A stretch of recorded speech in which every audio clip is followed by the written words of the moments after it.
Hey, Sonim here. In this video, I'm going to explain how to actually scale your brand to multiple six figures with a profitable system. If you have zero clue on who I am on a mission to help you stop throwing money to Zuck and make your ads profitable by building strategies and funnels to help you get to multiple six and seven figures. So let's get right into this. The 100K per month Meta Ads playbook. This is how brands scale ad spend without guesswork, creative burnout, or wasted budgets. Scaling to 100K per month on Meta isn't just a creative lottery. It's like a reputable system that most brands implement time and time again in order to hit those numbers and go even beyond that. So inside this playbook, you'll discover the exact creative strategy, creative infrastructure that multiplies six-figure brands to multiple six-figure brands use to scale to six figures and beyond. Beyond. It's possible even if you're under 30K per month right now. So what you'll learn in this document is why creative is the biggest bottleneck to scale, the exact systems that brand used to fix it, and the 6-part blueprint that you can start implement right now. So basically you gotta be ready to stop guessing and start scaling your business. So the first thing that we're going to go over is the ad frameworks and modular scripts. So we have helped scale multiple brands to just six figures to seven figures, and this is the basic framework that we use in order to just create our ads. So for the first thing that we use is a hook, like simple hook, but at the end of the day, hook doesn't just mean like a word in a sentence, but it's like the visuals as well, like how much attention can you grab from the audience within like the first 2 to 3 seconds. Then we move on to the problem, is where we actually call out the problem, and then we get into agitation, the solution, and finally the CTA. So this isn't just a classic copywriting formula, it's a scalable testing foundation. By breaking your ad into modular parts, you unlock the ability to test faster, isolate underperforming sections, and build higher performing ads over time. So the core 5 sections are hook, the problem, the agitation, the solution, and finally the CTA. So let me just get rid of this. So the hook is basically just the attention grabber. So pattern interrupts, bold claims, or even questions. Our main goal would be to stop the scroll and get them to watch for the next 3 seconds. So example could be just calling the pain point out. Struggling to fall asleep before 2 a.m. That's a good hook, because if someone has this problem of trying to fall asleep before 2 a.m. and they just simply cannot, well, they resonate with the ad. They actually feel like, okay, maybe this is for me, or this $20 replacing my $200 skincare routines. Those are just like a basic examples of hook that you can use in order to just gain attention from the audience. Then after that, we move on to the problem. Like we gradually from the hook, we move to a problem like what the viewer is experiencing. So they bring up issues that they already know that they have, like most sleep aids literally, if you're groggy, stop working after a week, right? Maybe you test out a sleeping aid ad and sleeping aids, but eventually after that you feel like groggy, or even after weeks it stops working. That's the problem that you can point out that your product will help them solve. And basically in this section you gotta understand like the market and what your audience actually wants, their like 3M behaviors, their sleep schedules, or even just understanding like what triggers them, like using their languages as well. That's basically what we use in order to just call out their problems. Then we move on to the agitation. We gotta intensify the problem. If you just call out the problem to the audience, okay, they will think like, oh cool, this could be me. But if you actually like trigger their emotions to the problem, that causes people to buy, that causes pain. And what pain does is pain gets the people to start taking action. And what we want to take our action is to just take the next step, is to like buy our product. So basically in this, we show what happens if they do nothing, like create internal conflict for future loss. For example, like if you keep waking up tired, how do you expect to perform at work, in the gym, or even enjoy your weekends? That's basically the agitation part of it. Like, we are trying to intensify the problem so that they can take our next step, like whichever we're going to mention in the CTA. And finally, then we move on to the solution. We introduce a product, show what it does differently. We use quick demos that direct benefits, or even like testimonials from other people saying that this shit actually works. Okay, that's why we made a deep rest, non-habit forming, all natural sleep solution that's just with results in 3 nights. Basically, you just say that you just give a solution to the problem. Like, we see that's a portion of this, and then finally we call out CTA. What action should they take? It's like it should be like really simple, direct, and benefit driven. So examples is just get better sleep, tap shop now. Get better sleep starting tonight, tap shop now. That's basically a quick, simple CTA that they can use. So this is like a modular section, like you can just interchange a bunch of things. Instead of writing like 10 full scripts from scratch, you could build a library of modular parts. So you can start with 5 different hooks, 3 different problem angles, 4 different solutions, 2 to 3 different CTAs. Like, if you just use the formula for permutation and combination, you'll get like hundreds and even thousands of just a bunch of creative structures and scripts that you can just test out. So basically, why this system works is, first thing, we get a better, faster testing. In order rather than just building everything from scratch again and again, you are just using this in order to just test out faster, because especially after the Andromeda update, your creatives are gonna fatigue like really fast. Not even joking. Like, we had this winning creative, and we put it into a scaling campaign after we have tested it for like 7 days. We found out that it was winning. We put it into a scaling campaign, and after just like 3 or 4 days, like, its frequency just skyrocketed up to like 2.5s, and we just decided it was not worth it. We'll just run this out later down the line in order to just let it rest for a while. So you really need this system in order to just consistently have like creatives that winning creatives you can just swap out to help you like scale to multiple 6 figures. Okay, so swap out the hook, test new angle. Like, we don't need to write or shoot the ad entirely. Second thing is isolate underperformers. CTR down, but watch time is high. Swap the hook. Watch time drops at 5 seconds. Problems or agitation needs fixing. Strong engagement but no clicks. Rework CTA. Okay, this just helps us know what actually is working and what actually isn't working. So that's why we use the system. And finally, it's just a really scalable system, like works across different formats such as UCCs, statics, or even high production videos.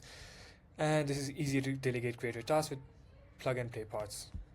So first, just a pro tip, like, just start with the hooks have the highest impact on performance. They determine whether ads gets passed or not. I'll just link this I'll link this document in the description. You can just go in here, and there's a bunch of things included in this. So finally, what you're actually here for is the creative feedback loop. The creative feedback loop is a 4-step repeatable system for extracting winning patterns from your top performing ads and use them to drive consistent improvement in creative quality, your CTRs, your ROASs, and your customer resonance.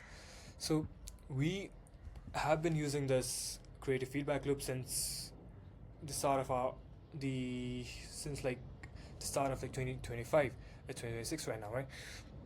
And this has actually helped like bunch of brands just go crazy with their creatives, and go crazy with their creatives, that we can just help them scale consistently to just 6 figures, 7 figures easily.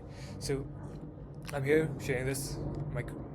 My team members are probably going to shout at me for just sharing this like sauce with you guys, but let's get into it. So the first CFL breakdown is Formula 1 is identify top performers. Okay, just rather than just looking at your ROASs, you need like a multi-metric view to get an accurate signal of what's working. So ROASs, right? Are we making more than we spend?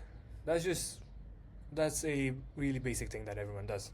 Then what we look at the next is thumbs up rate, like 3-second views or even impressions. Is this hook working? That gives us the answer of, is this hook working?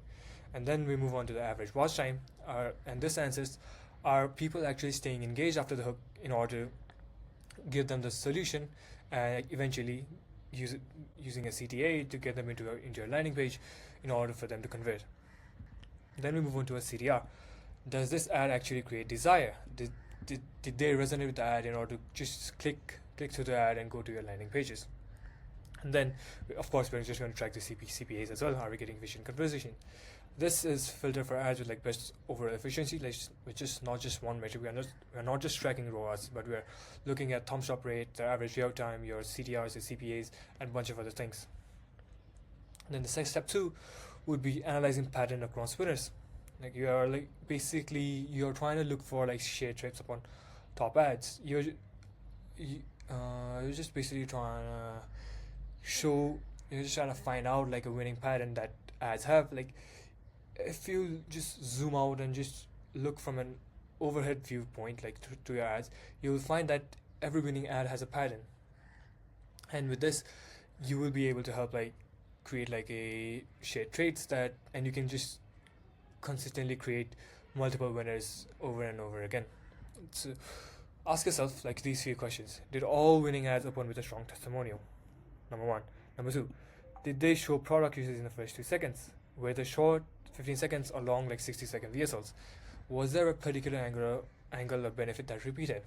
Like even different things like editing speed, background colors, or even subtitle styles can be drivers for these. Like I cannot really say like this is the exact point. Like you gotta determine on your own. I will be able to. You just simply cannot say this could be, because eventually you just ask all these questions and you'll find out that this is actually what's been helping, right? And you can just repeat that in order to just create multiple ads, winning ads. So the final thing is just to build a comparison chart, right? This is just an example that we use. This is an example of a comparison chart, like the ad name, the hook, the length, the opening scene, the angles, and this is what we use in our agency to just compare like which ad performs better and what the type is. This will actually help you a lot. Like this thing is absolutely insane for you to understand how to understand your ad and how you can make it better. So the final thing is the launch-based new variants based on insights. Like use on what you have learned to double down and iterate. If hooks with scope prefer dominating, test to remove with that theme. If short-form product demos outperform testimonials, then you track product 10. Production-led content, like winning ads open with testimonial plus demo. Like test 5 new variations with using different voices, visual setups, and CTA endings. Hero is like not to build from scratch, just evolve what's already working. This is why the CFL works is like you get no more guessing. You taste best on evidence. You get faster wins because you're already doubling on what's working. You get a scalable creative system that turns creative into repeatable testing processes, improves team communication, design editors, buyers are all around in the sample data. So creative diversification, the cure for fatigue and create scaling ceilings. The problem: most brands find one winning ad and run it into the ground. But even great creatives die fast. Your audience scrolls past familiar visuals, performance drops, ROAS tanks, and CPMs rise. The fix is creative diversification, the systematic approach to staying fresh and relevant while reaching new pockets of your market. There are 3 levels of creative diversity. First, the angle. Same product, different stories. This is about telling the same product story through a different emotional or functional benefits, each tailored to a unique desire or pain point. So example is a sleeping supplement. The first angle you try is like better sleep. The product helps you get better sleep. It's an emotional benefit, like you feel well rested. The angle 2 may be like less anxiety. This could be like emotional trigger, like calm your mind before bed. Like angle 3 would be like no more groggy mornings, like function benefits, just get clear head. Angle 4 would be performing better at work, like productivity angle. And angle 5 could be stop wasting time tossing and turning, like basically you are just using the same product but you're trying different angles in order to just resonate with what your market needs to hear the most. Then we have audience diversity. Diversity. I don't know why I spoke an extra syllable, but audience diversity. Here's the creative tailored to different avatar. This is like tailored to different avatars or like demographics. So example, a massage gun. For audience 1, it could be the 22 years gym goer, the faster recovery train between leg days. I mean, if you're going gym and if you hit leg days, you know the pain after like a day or two. It's just you just fucking can't seem to like climb shares, and walking is like basically out of the question, right? So you target maybe that audience for a massage recovery gun. Maybe the audience two is like fit for your text worker, who is basically stiff from sitting 8 hours a day and just tired. The audience three is a new mom, is basically tension relief that you can do while the baby sleeps. And audience four could be athletes who could train harder and recover smarter. Right? Why this? Because you're not just testing you're testing interest, you're testing identity. Tailoring craze to different audience segments allows Meta's algorithm to explore untapped winners inside broad targeting buckets. And then the final thing is our visual diversity, how the ad looks. Even if your message and offering stay the same, the visual can trigger slightly different reactions. Format to rotate are UGC selfie style videos, voiceover demos, founder stories, studio short contents, static or carousels. Oh my god, this should be static or carousels, memes or even screen recordings, silent ads, or even GIF loops. Like, or you can use memes or something. I'll mention memes. Sorry. So one of your hooks work great with talking head ad, but bombs in static version, right? Recut it as a meme plus UGC plus motion graphics equals, well, you got a new winner. Why this works is some people react to polished content and others respond to raw, real UGC. Diversifying visuals increases your surface area of success. So, after everything, like there is the 80-20 rule of diversification is you don't want to make like big swings a lot of the times, because the little things compound into a big thing. If you make like big decisions, eventually you're just gonna don't know what's working. So this is like the 80-20 rule for diversification. So 80% of the time just use CFL iterations, small tweaks to top performing creatives, example changing hooks, the CTAs, the voiceovers, the visuals, etc. And then if those don't work, you finally bring out the big guns. You use 20% big swings. So 20% use the big swings. Like you're going to test total new angles, total new audience, or total different hairstyles. Okay, these might flop, but they might 3x the ROAS overnight. So it's a risk for taking big swings. Note that big swings uncover breakout winners that your creative feedback loop could never have tested. This is just a rule that you guys should always keep in mind. So finally, why the creative diversification matters. Why we're diversifying creative is in order to just gain like more and more creatives and target more and different audiences to test out which one works and which one resonates with the audience the most. Also, it also helps like prevent creative fatigues. Like ads avoid showing the same ad to the people 10 times over and over and over. People just get annoyed, and if they even just think your brand is annoying or something. So this also triggers like fresh psychological reactions. One person that will go, meh, this is, and another just could go, okay, this is the final thing that I have been actually trying to get to. And this also improves CPMs, your CTRs, your ROASs. So diversifying your relevance, which lower your ad costs, and like uncover hidden scaling paths, like new winners. If you just make a big swing, and it could be like a winning one, and you just create like a new winners and new angles to test across like different audiences. So the final thing is the hypothesis driven testing. Too many brands throw random creatives at the wall hoping something sticks. That's spaghetti testing. Messy, expensive, and unsustainable. Winning brands don't test randomly, they formulate a hypothesis, test them strategically, and evolve based on an actual insight. This turns creative testing into a disciplined growth engine and not just a creative lottery. That's what I mentioned in the first thing. You're reaching to 100k per month. It's not just lottery. You're not just testing, and you're just testing bullshit. That's not going to get you 100k per month.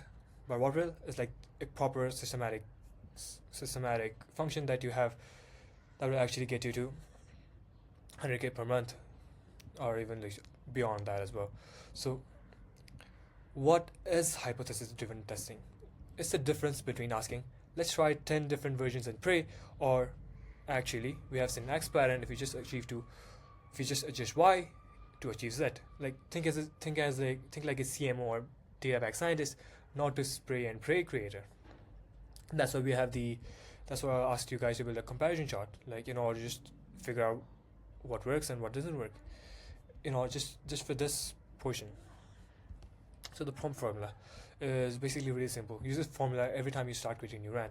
We notice X, our hypothesis is Y, so we are testing Z. So one example is we notice testimonials video consistently outperform product demos. Our hypothesis is that social proof is a key trust driver. So we're testing 3 formats of emotional-led creatives.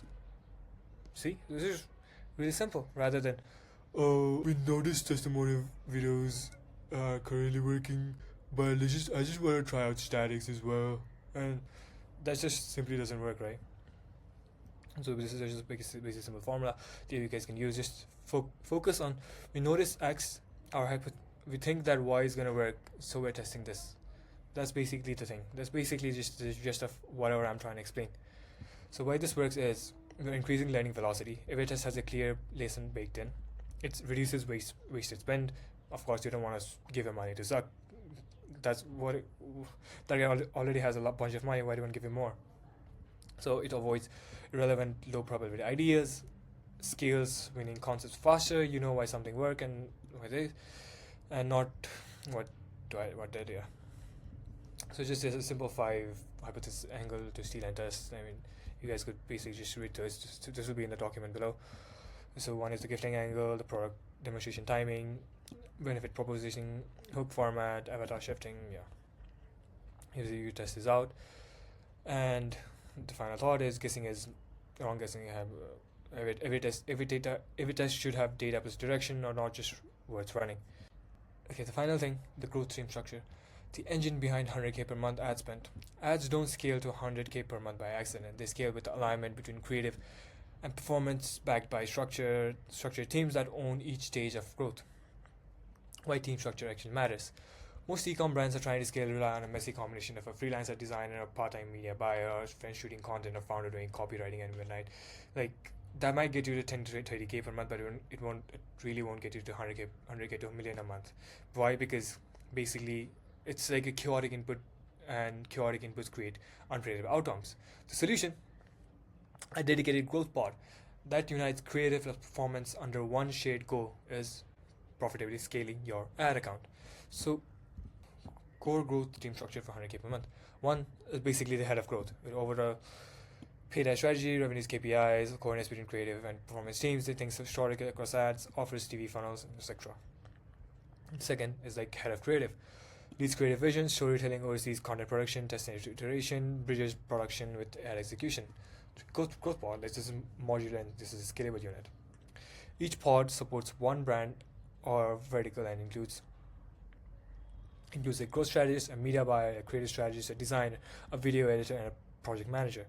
So basically this is like this, and this is basically the role matrix of like growth strategist owns roadmap, hypothesis, and media buyer launches, manages campaigns, optimize ROAS and CPAs, creative strategists, right? So designers, the video editors, and basically we have optional add-ons such as copywriters, a creative manager, data analyst, technology. So if you're under just like 10k per month, you don't need like 7 or 8 people to start, as I mentioned this, but you just need a leaner version of the pod to do your scaling profitably. So first thing that you need is a strategist. You're the designer, strategist, like you or even a part-time expert, a designer in-house, a freelancer to understand DTC brands, a video editor like a UGC focused freelancer or remote editor, or like a media buyer, you are an expense contractor and agency. So why growth pod wins? Like it's basically the first thing of speed of execution. Creative team isn't waiting for buyers' feedback, they are synced. Compounding knowledge, shared tracking systems fuel better hypotheses and wins, like no Frankenstein strategies, no more designer from Upwork, editor from Fiverr, and a buyer from Instagram. It just doesn't make sense. Align languages, everyone speaks the same language, angles, hooks, iterations, ROASes. And this is basically the growth part that I just want to get through. The final thing is scaling isn't just about more ads, it's about building the team, the systems that turn ads into assets. So I'm just going to be ruthless and just put a CTA at the end. So scaling to 100k starts here. Like you don't need a massive team to scale, you need a clear system, tested frameworks, and expert execution.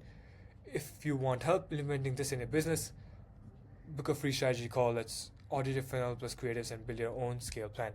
Here's a link. There will also be a link at the description of the video. Thank you. Goodbye.